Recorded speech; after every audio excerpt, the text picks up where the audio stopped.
Hello. As promised, I will be returning right away with the Tier 4 Pan-Asian DD, the Shenyang. Now, if you find my voice sounding different, that's because I recently bought a new mic. In fact, I just went out and picked it up, so this is a bit of a test run on how the new microphone sounds. Now, the Shenyang is a very strong DD to start it off. First of all, you might look at my speed and you see that I'm doing 44.1 knots. This ship does 39 knots even without a flag. If you add a flag on top, it goes to 41. You add the speed boost, it goes to 44. Add in the excellent smokes that I mentioned earlier that the Pan-Asians get access to, which is a 30-second bloom time. You can see just the size of this smoke cloud that I'm able to deploy for my team. I started it early for the sake of my team, and well, of course I'm not going to park inside the smoke because I want to spot for them. But the idea of this smoke cloud is mostly to protect my cruisers and anything behind while I spot happily for them. And this maneuverability combined with these smokes means that this ship is an excellent team player in that sense. Now, it has 10.6k health stock, which is almost as much as the Clemson has at 10.9. Worth mentioning, I'm going to be comparing this ship a lot to the Clemson, since I consider the Clemson probably the strongest tier 4 DD. Now, speed-wise, the Clemson of course only does 35 knots, so this one doing 39 is a huge advantage in favor of this one. The Clemson does have slightly better maneuverability, but the differences are very small, and this thing handles great at, I think, 550 meter turning circle, 2.8 second rudder shift, so it handles excellently regardless. I might mention the AA briefly. The AA is actually slightly worse than the Tier 3 AA, but it doesn't really matter because both have, well, pretty garbage. Everything has garbage AA at this tier, so it's not really relevant. What is pretty relevant are those torps that I just launched. They are fantastic and a huge step up from the Tier 3. These do 64 knots and with a 6.4 km range and I think a concealment of 1.1 as they are deep water torps. So you can see that guy had no warning, no time to react. He just got instantly pretty much wrecked by those torpedoes. Now, they do 11.7k each, you only have 6 of them, and they have a fairly long reload at 66 seconds, which is exactly the same reload as Clemson upgraded torpedoes have. But, of course, Clemson torps are 10 knots, almost 10 knots slower, 8 knots slower, and they only have a range of, I think, 5.5 km, so you can't really stealth torp with the Clemson in the same way. So, when it comes to versatility, the Shenyang has significantly better torps than the Clemson. The Clemson, of course, is more torpedoes because it has launchers on both sides of the ship, meaning the Clemson has better Yolo raw damage potential. But when it comes to versatility, the Shenyang absolutely takes the prize here because 64 knot torps at tier 4 is pretty terrifying, to be fair. Now, the guns, on the other hand, are, once again, completely different from the Tier 3. This is a bit of a thing with the Pan-Asian DD line. The ships have very little consistency. They shift heavily between tiers. The shell velocity is excellent, 960 meters per second, 1.8k alpha. These are, in fact, the Nicholas stock guns. These are the Nicholas stock guns. You don't get 5 guns like the stock Nicholas does, you get 4 guns instead, but these guns are very, very good. Good alpha, good shell velocity, and compared to the Clemson, you actually get better range. The Clemson has a range of 8.6, this one has a range of 9.7, so pretty significant advantage there.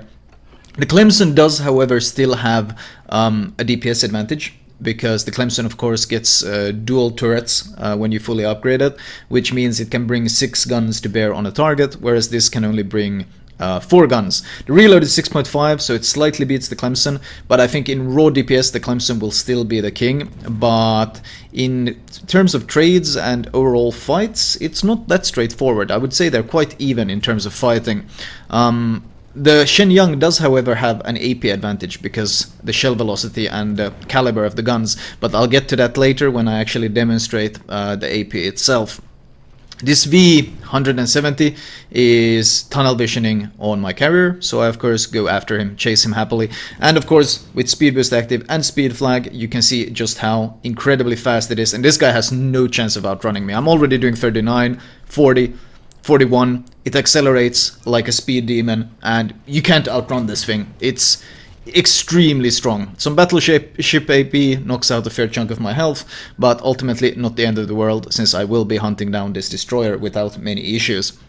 The concealment is 6.3 km stock. Or actually that might be a bit camo added on. Still, 6.3, I assume all of you will be running camo, so 6.3 stock is pretty straightforward. The Clemson has 6.8 without camo, so with camo it will be slightly less. The advantage is obviously in Shenyang's favor though.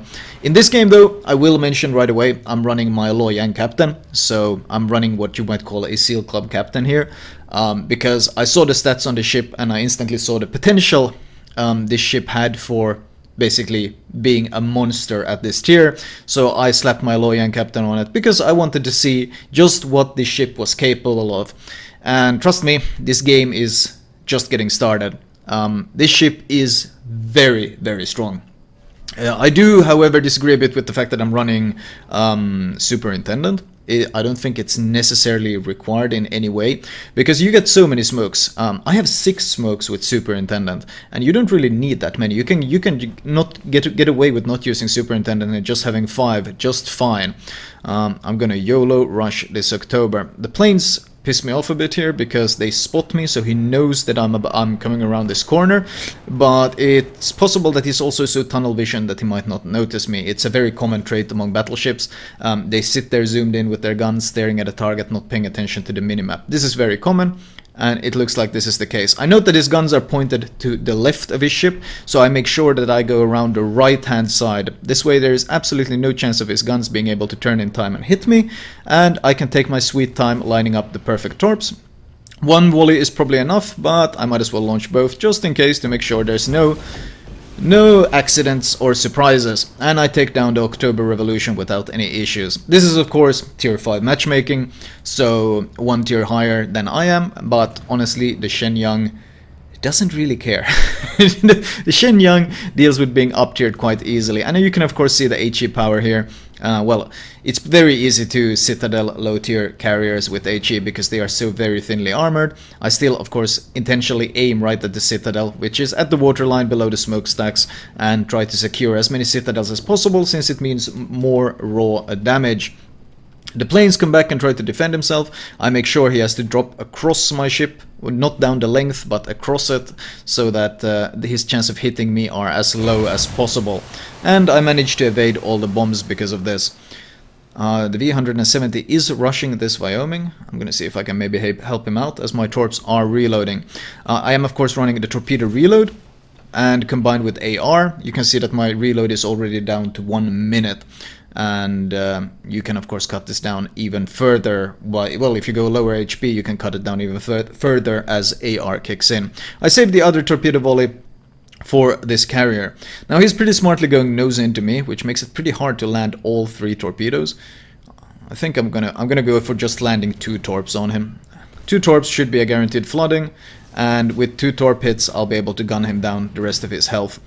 And I do land at 2 I expected. The 3rd misses, not surprising. When you torp someone who's right nose in at you, it's very hard to land all 3 of the torpedoes. He was flooding. I don't know if he'll have time to damage con. Regardless, let's make sure we finish him. I don't want to ground and make myself an easy target, because obviously he wants to try to go for a desperation ram here, or he wants to get his secondaries firing on me. So I stay in front of him and keep a safe distance and just steadily chip away at his health. We're not really in a hurry here. And he might get an auto drop off with his bombers before he dies, but ideally that shouldn't be too big of a deal. He does get a fairly good hit down with this last bomber, but I don't really care too much about the loss of health. Launching a set of preemptive torps on this Wyoming, and I rush him because my next torp volley is about to get ready in 6 seconds, and I'm going to be significantly closer when I launch the next one, because if you're going to YOLO someone, you want to save a second set of torps until point blank range. However, no need for that volley, as the Wyoming does die from my first one, so I get to save the other one. Now that the carrier is dead, and this side of the map is pretty much captured, the goal is of course to try to defend B. Don't let them cap B. This game is actually very close still. It's a 5 versus 4. We have 1 carrier alive, they have 1 carrier alive. I don't want to push north here and go and hunt the carrier, because low tier carriers aren't honestly that big of a deal. It's a bit of a DD syndrome at low tiers, tunnel visioning on the enemy carriers, even though the carriers really don't do much. They can only auto drop, which means they are very easy to dodge their hits, but for some reason, for example, you can watch the V170 there rushing straight north. People are extremely obsessed with hunting them down because they are so slow, so they're easy targets, so people really want to go for them. At this point though, you might notice that I already have 5 kills, which is a Kraken. Of course, this is a test ship, meaning I don't really get any rewards. In fact, in the T3 game I would have gotten a solo warrior. In this game I would already have a Kraken, but that's a bit unfortunate. But then again, at least I don't have to feel as scummy as I play these low tier ones and feel like a seal clubber as I work my way through this line. Of course, if you zoom in, hold down right click, your guns stay zoomed in where you last aimed, and you can just hold down mouse 1 and your guns will fire on your last aimed location, which allows you to basically close the distance without bothering to stay zoomed in. Since I want to keep an eye out on this Kuma and see what he's doing. Since the Kuma is pushing towards us, I decide it's time to smoke up. I also think the Kaiser started aiming at me, so it was a good time to, yeah, look, his guns were turned towards me. So better to smoke up and play it safe than eat some huge punishing AP volley, which could easily destroy me at this point, since Kaiser does, at this angle, a Kaiser can shoot all 5 of his turrets, which means 10 shells, and I only have 5k health left. So high chance of being blapped. I do know that he's used his damage condo on a fire earlier, so a torp hit here will almost be guaranteed perma-flooding. So all I really need to do is land 1 torpedo, and by the looks of it, I'll probably even land 2, because the torps are so very, very fast. That is of course a significant advantage, and this ship feels so much more comfortable to play than the one before this, thanks to the incredible torpedo speed. I did say I would return to one of the advantages this ship certainly has over the Clemson, and that's of course the fact that the AP pen is significantly better because the shell velocity is so good, especially at short ranges. They kind of feel like these miniature railguns at low tier. The Kuma is still, I think, is he angled enough, or am I aiming off? Well, we'll find out soon enough. I need to find his citadel. I think I might be aiming just slightly off, or it might be that he's just angled enough. Now we're starting to we get overpens and shatters on the same volley, which is a bit confusing. Launching preemptive torps. I saved the other volley in case he tries to rush me. Oh, he is hydroing me, but I finally found the spot where I needed to aim, and 2 4 citadel volleys in a row, 16,000 damage, and the Kuma gets killed off. That's something a lot of DDs tend to underestimate. This works on multiple low tier DDs. Well, it works on DDs of all tiers, but this is something that DD players in general tend to underestimate, and that is of course the power of AP. And if a cruiser gives you broadside, you can punish them extremely heavily. I do get a fire on the Kaiser. He has repaired my flooding, so that is a permanent fire at this point. So I'm hoping to finish him off and get the kill, of course, because then I would have 7 kills at this point. In case you haven't noticed, I have 6 kills. I did kind of shamelessly steal the very first kill, which was a DD inside B. But other than that, I've been kind of annihilating them. And considering it's higher tier matchmaking and 2 carriers, which isn't exactly optimal for a DD, consider it quite good. However, karma strikes back, and a fire from a König of all things steals my Kaiser kill. I guess that was karma for the kill I stole earlier in the middle, so I can't really complain too much in that sense. I do, however, see those torp planes flying straight north. I pay attention to where they retreat, and because they flew exactly straight north, that tells me that the carrier is sitting right at A. Well, A or north of A. So I'm just gonna pop my speed boost, of course, and go straight for him. And at the speed that I'm doing, 43, 44 knots, I'm more than twice as fast as the carrier. That's pretty damn scary. More than twice as fast. I'm pretty sure they do something like 19, 20 knots, those low tier carriers. They are very, very slow. So he has 0 chance of outrunning me. And I guess he notices it himself. He's trying to send planes to harass me, to kill me, whatever. It doesn't really matter. I use the same trick I mentioned earlier, where I lock in with my I hold down right click to lock in, and I keep an eye out on the torpedo planes as I hammer him with my guns as I close the distance. This is of course why you use this trick you hold down right click while zoomed in so that you can keep an eye out on your surroundings. So when a carrier, for example, drops you, you are extremely aware of it happening and it doesn't surprise you. And holy crap, these torpedoes are slow. I could probably have just kept going straight and dodged them because I'm so much faster. Or if I turned slightly bit left, I could have probably dodged them. Still, it's not that big of a deal. I'm still within gun range, I'm still within torpedo range, and this HE damage is melting him extremely quickly. I'm a bit unfortunate with not getting any fires, but it's not a big deal. Once again, using the right click trick to keep an eye out on the torps, and once I'm no longer forced to stay zoomed in, I zoom in and just fire like this. This is of course optimal since you can continually adjust your aim for the best perfect result, but when you are forced to dodge, just holding down right click and then holding down left click to keep firing is a very useful trick. And this will be my 7th kill of this game. Ideally, of course, I would have 8 kills at this point, which I would consider quite impressive, since that's 2/3 of the enemy team killed. But, of course, the Koenig burned down one of the targets in B, so we're gonna have to settle with 7 kills.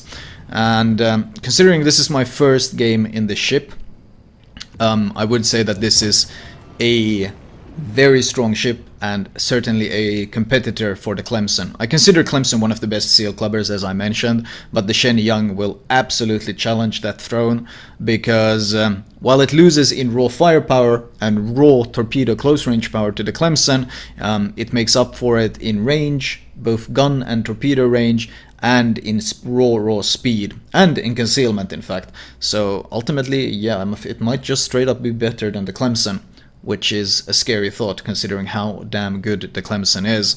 So you're gonna be seeing a lot of these ships, I think. You're gonna be seeing a lot of Shenyangs at tier 4, because tier 4 is still protected matchmaking, unlike tier 5, so you're never going to have to bother with being completely up tiered, and the ship is strong and extremely fun to play. I mean, it's so, of course, I mean, it's of course it's so powerful that it's fun to play, but even if it wasn't so powerful, the combination of very reliable guns, very reliable torps, extremely fast speed, and just good smokes, good survivability, it just makes it extremely fun to play. But the power it has is perhaps a bit a bit too much. I'm not entirely certain it needs this much concealment at all, because the one ship I feel the most sorry for is going to be the ships like the Isokaze. How is the Isokaze going to deal with something like this? At least it can somewhat outrun them. I apologize to the enemy team for pretty much clubbing. I don't usually do seal clubbing. Those that watch my channel know that I usually play... My most played tier is tier 10, followed by tier 8. Those are the tiers I usually play.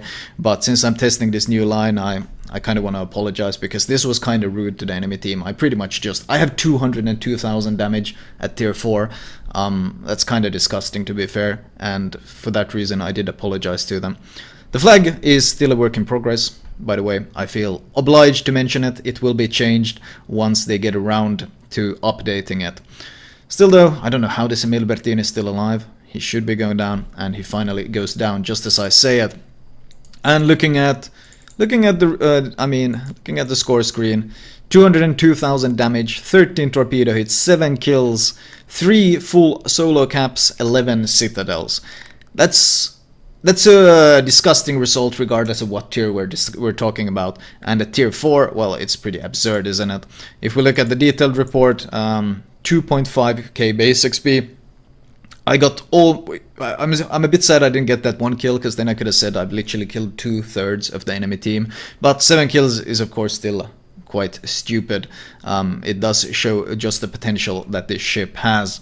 And finally, of course, detailed report. We can see the gun power, well, HEAP about 75k damage-ish, so a bit more than that. And torps, 96k. And then flooding and fire. You can see, of course, 8 fires and only 10k damage. This ship has potential to do even more fire damage. If you smoke up it just gunboat a lot, you can probably farm a lot of raw fire damage as well, since of course with the gun range and the great smokes, this ship is more than capable of just sitting in smokes and farming damage all day. Regardless though, very strong ship, and it does kind of pave the way for the future of this Pan-Asian DD line, and There's a lot of nasty ships in this line, and I will be covering more of them in the coming days. Might as well cover the modules, or the upgrades and captain perks, since I did after all use a 19-point captain on this one. Upgrade wise, go for the hull first. You don't need a range first, because even your stock range outranges the Clemson. Consumable wise, premium repair, premium smoke, and if you can afford it, premium speed boost. You're already so fast though that it's not nearly as necessary as on some other ships.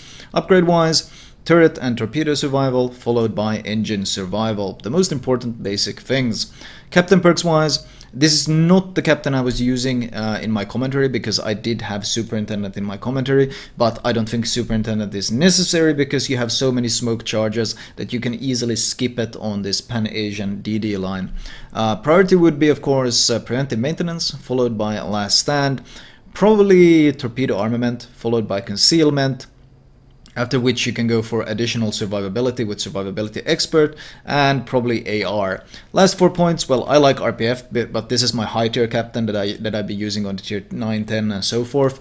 But RPF even at low tiers is of course incredible for hunting out and killing DDs. Well, you use it for the same purpose at every tier. You hunt enemy DDs and you know where they are and you kill them and so forth. So naturally, if you're making a SEAL clubbing captain, this would be useful. But ultimately, for the average player out there who won't bother with this, I won't either, but just going for the basic build of preventive maintenance, last stand, torpedo reload, and concealment expert is absolutely the best way to go for this line. Getting survivability expert as soon as possible will increase your survivability. Not as important at tier 4 as it scales per tier, but it does grow in value the higher up you get. Flag wise, speed flag, faster consumable flag because of the already short smoke cooldown. This makes you pretty much able to perma smoke when needed. Probably detonation flag. You can run fire chance if you want. You can run flooding chance if you want. Flooding chance is very underwhelming, by the way. It doesn't give you as much as you might think.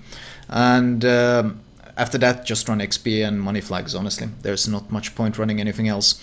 Is there a permanent camo on this one? No, there isn't. I do like the default camo, or the default look of the Shenyang with these camos, but ultimately though, this ship will be a very easy grind, I can tell you that much. This is a very easy ship to get past, and I highly recommend against free X being past these low tiers, because this tier 4 is quite the monster.